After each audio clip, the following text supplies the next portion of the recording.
The sound scissors make through heavy silk is a soft, satisfying sigh. It's a sound I know from my apprenticeship in Lyon, where I learned to debone a quail with the same precision required to tailor a lapel.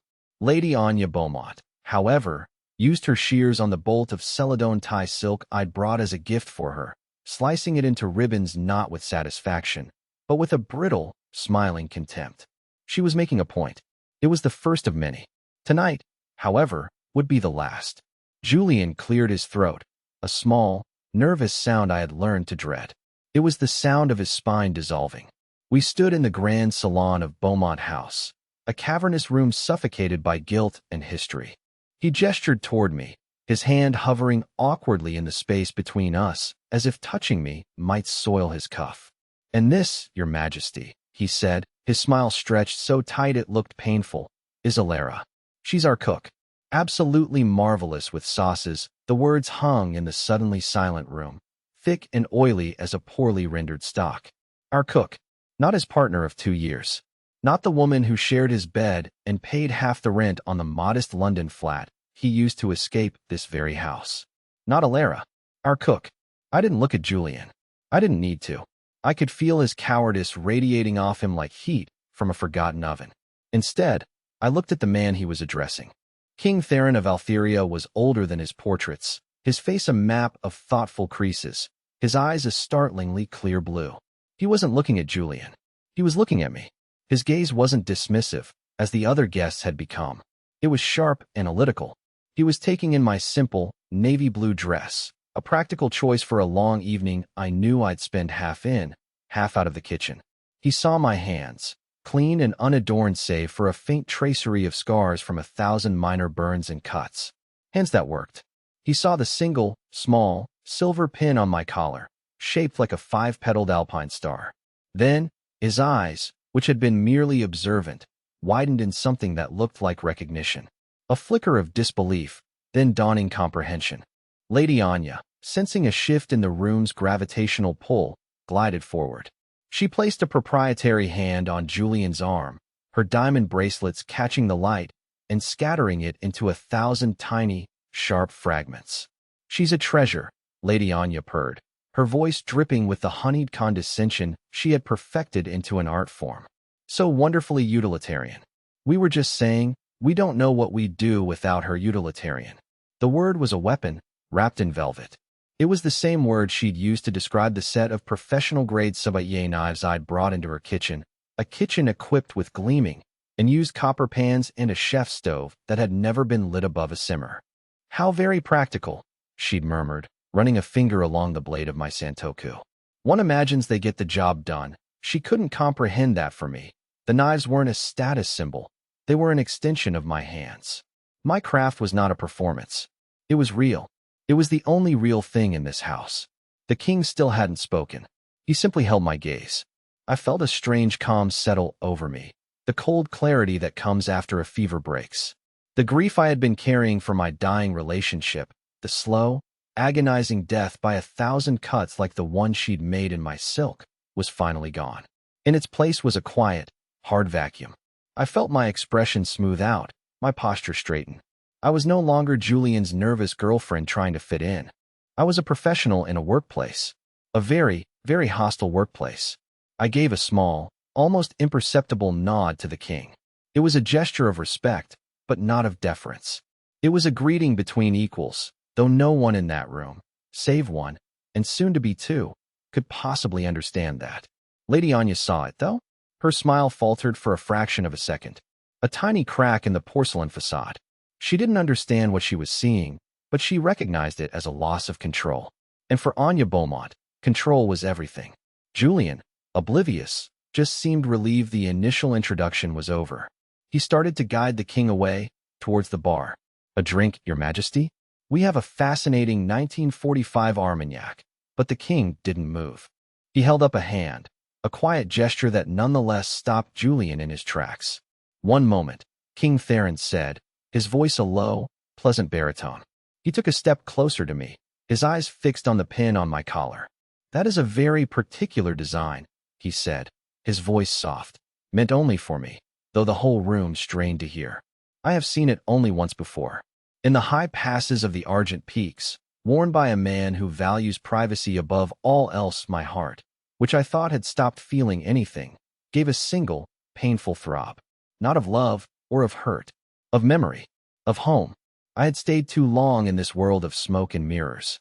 I had tried to make myself smaller, more palatable, trimming away the edges of my own story until it was a neat, simple fiction that Julian could sell to his mother. She's a chef. A very talented one, but just a chef. It was a lie of omission, a lie I had co-signed. I had let Julian believe my father was a retired history professor living quietly in the countryside. It was easier than explaining the truth. The truth was complicated. The truth was now standing at my door. The low rumble started so far away it was more of a feeling than a sound, a vibration in the soles of my shoes, through the antique floorboards of Beaumont House. It grew steadily, a resonant hum that was not the sound of city traffic. It was the sound of power, controlled and synchronized. Heads turned.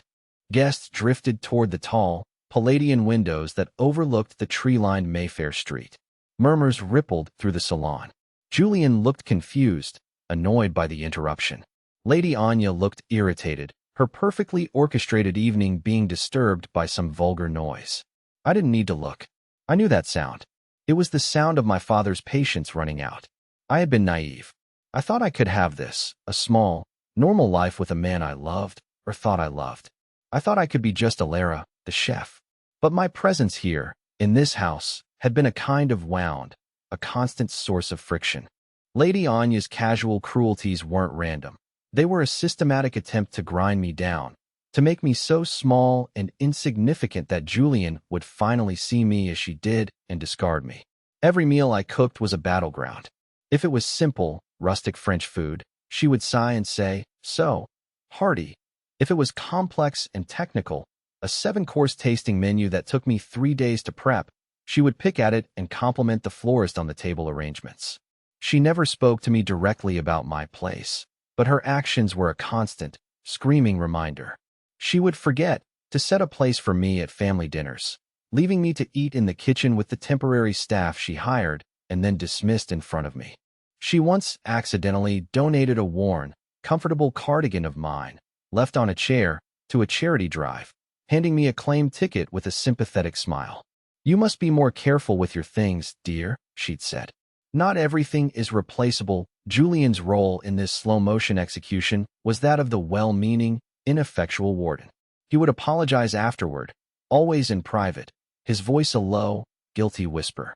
"She's from a different generation, Laurie," he would say. "She doesn't mean it the way it sounds, or, it's just her way." You know how much appearances mean to her.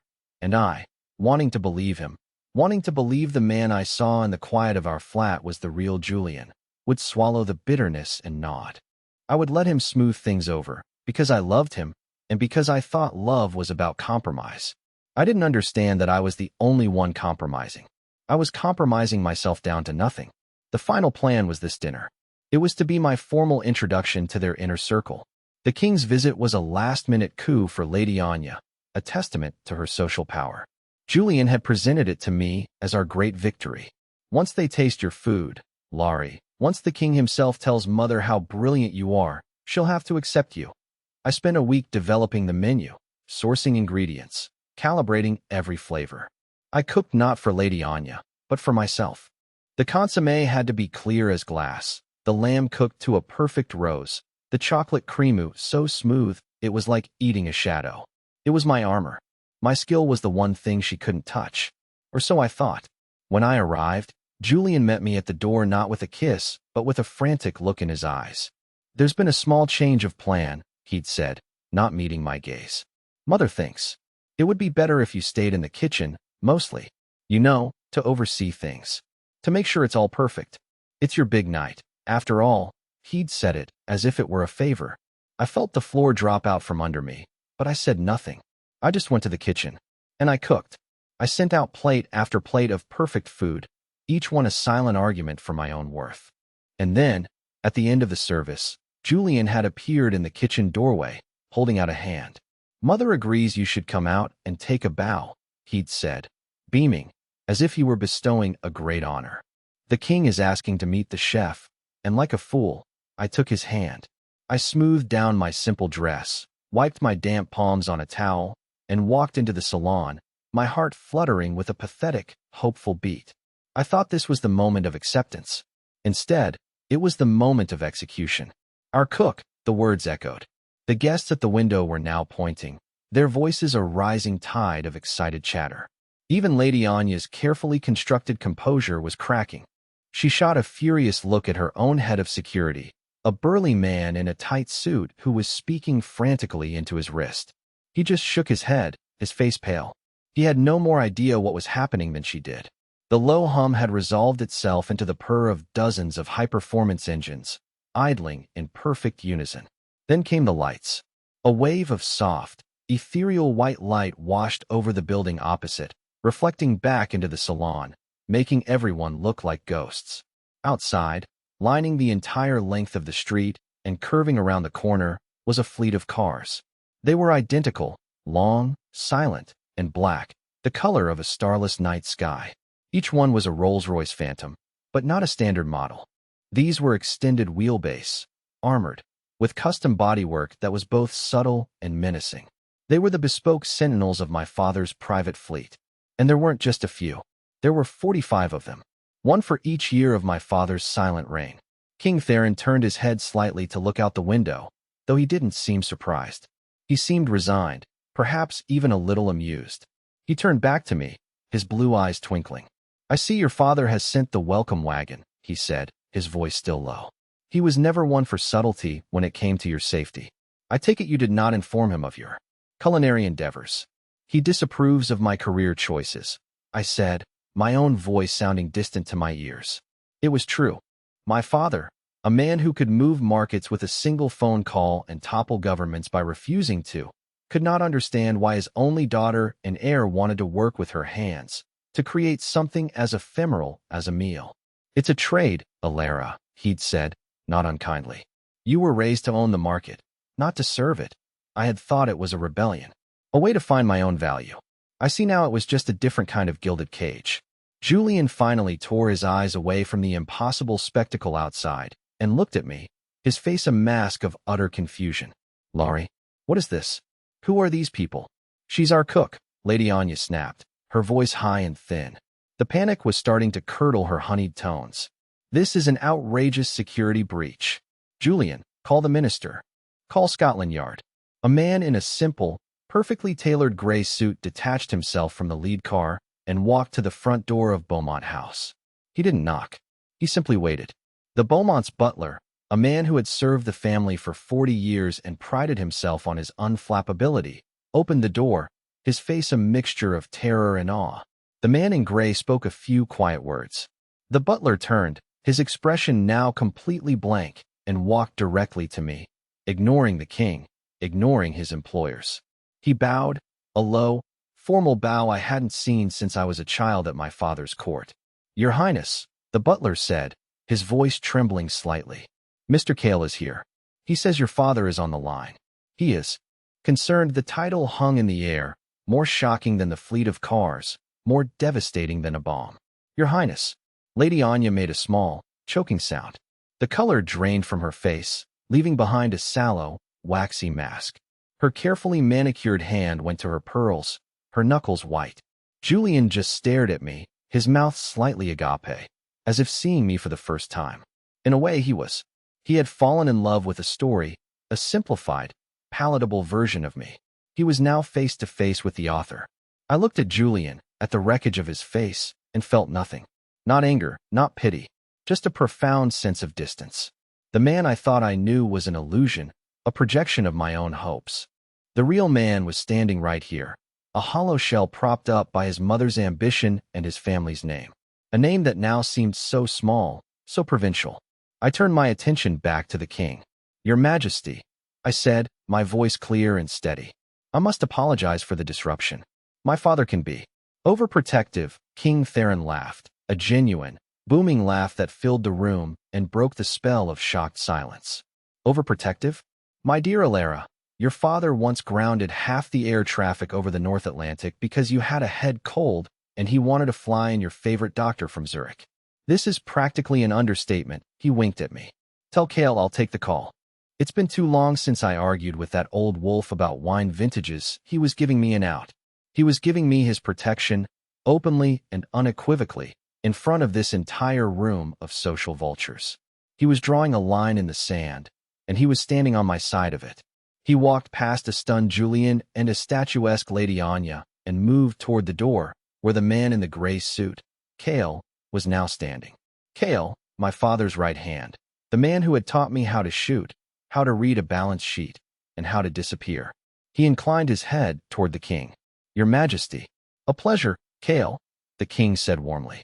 Still haven't aged a day, you devil. Is he on a secure line? Always, Quail said. He produced a sleek, featureless satellite phone and handed it to the king. As the king began to speak in low, familiar tones, Quail's gaze swept the room. It was not a threatening look. It was an assessment. He was cataloging threats, assets, and exits. His eyes rested on me for a moment, and for the first time, a flicker of emotion crossed his face. Deep, paternal affection. He gave me the smallest of nods. Welcome home, little princess. The message was clear. My vacation in the real world was over. The other guests, who had been frozen like figures in a wax museum, began to stir. They were high society jackals, and they could smell blood in the water. But the blood wasn't mine. It was Beaumont blood. They began to drift away from Lady Anya and Julian, creating a visible, empty space around them. It was a social quarantine. The Beaumonts, who had built their entire world on the shifting sands of status and perception, had just been publicly, catastrophically devalued. Their primary asset, their name, had been rendered worthless in the space of 5 minutes. Lady Anya seemed to shrink before my eyes. The imperious posture, the confident set of her jaw, it all dissolved. She looked old, and small, and frightened.